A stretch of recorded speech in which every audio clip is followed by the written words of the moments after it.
কিন্তু এক মাসে আমি সামান্য ঘোরাফেরা করেছি। প্রথমে বাংলায় আপনারা ঘরে গিয়েছেন, আজকে ইউনিয়ন যে সমাবেশ প্রথম আপনাদের 30টা ইউনিয়নে তখন আপনাদের অত্যন্ত খুশি হয়েছে, আমার বুকটা ভরে গেছে। এক মাসের মধ্যে এই পাবনার 4 মানুষ আমাকে যে পরিমাণ ভালোবাসা দিয়েছে, আমার অনুভূতি দিয়েছে, আমার মন ভরে গেছে। আমি আল্লাহর কাছে কৃতজ্ঞতা, আপনাদের কাছে কৃতজ্ঞতা।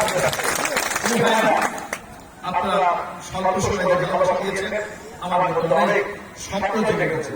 আজ থেকে এই বাংলাদেশে আসার পথে কয়েক কিলোমিটার রাস্তা, বাংলাদেশের কোন অঞ্চলের রাস্তাঘাট খারাপ আছে আমার জানা নেই। পাবনার যে 5টি নির্বাচনের আসন, আমার তুলনায় সবচেয়ে বেশি কোন ভালো রাস্তাঘাট নেই, কোন বড় প্রতিষ্ঠান নেই যেখানে আমাদের সন্তানরা চাকরি বাকরি করবে, যুবকেরা কাজ করবে। কোন উন্নত শিক্ষা প্রতিষ্ঠান নেই, কলকারখানা নেই যেখানে আমাদের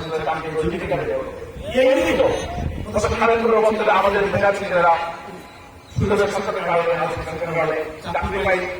আমরা তারাও দেখা শুরু হয়েছে বিভিন্ন ভাবে আমাদের করা হয়েছে। আমাদের মানুষেরা বাড়িতে ঘুমাতে পারি, সম্মান হয়েছে।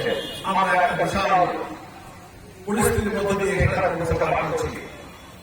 কথাবাসী বন্ধুরা আগামী কি হবে একমাত্র তবে আমি বলতে চাই আমাদের বেশি চেষ্টা করবো। আমি এলাকায় দেখলাম এলাকার মানুষ শান্তি পেল, অন্য অন্য এলাকায় ছেলে বেশ শান্তি পেল, ভালো মানুষের এই ভালো মানুষের সুযোগ দিয়ে বিগত দিনে যারা দিয়েছিলেন সেটা যে কোনো কেউ এলাকার উন্নয়ন করে। আপনাদের ভালো মানুষের সুযোগ দিয়ে অতীতের কোন জনপ্রতিনিধি উল্লেখযোগ্য কাজ করতে পারে, এলাকার কাজ করবে। আমরা আজকে থানা বলছে এই মতবিনিময় সভা থেকে আপনাদের উপস্থিত দিতে চাই। আমি যদি আপনাদের ভোটে নির্বাচিত হতে পারি, আমার প্রিয় দল বিএনপি যদি আল্লাহর রহমতে যদি বাংলাদেশের ক্ষমতা আসে, আমি আল্লাহর রাস্তাতে ক্ষমতা আমি এমন এমন পদক্ষেপ নেব বারবার আপনাদের মুখে হাসিটাকে আপনাদের মুখে হাসি দিয়ে 5 বছর আপনাদের মুখে অত্যাচার করতে পারবে না। সে যদি আমাদের দলীয় কর্মী হয় তার সে আমাদের দল করতে পারবে না। আমি থাকতে আপনাদের হবে না। আপনার যে যে বিষয় আছে আমি যা বলবো না, চাল ডাল তেল লবণ দিব, ওগুলো তো গরিব মানুষ হবে, তাই না?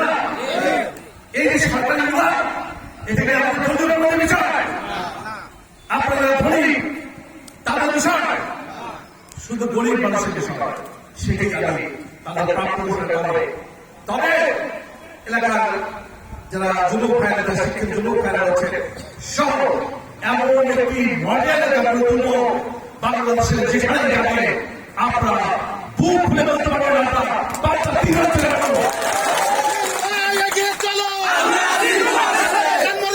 তোমার সাথে। সেই জন্য আমাদেরকে সময় দিতে হবে, আমার সাথে থাকতে হবে। আগামী নির্বাচন সবাই কালিয়ে হয়তো বিজয় চলতে পারে না। তবে যেহেতু এলাকার অতীতে এখানে বসে প্রার্থী দ্বিতীয় হয়েছিল আপনাদের সবাই অ্যাক্টিভ থাকেন, ভালোভাবে কাজ করেন। আমি বিশ্বাস করি আপনাদের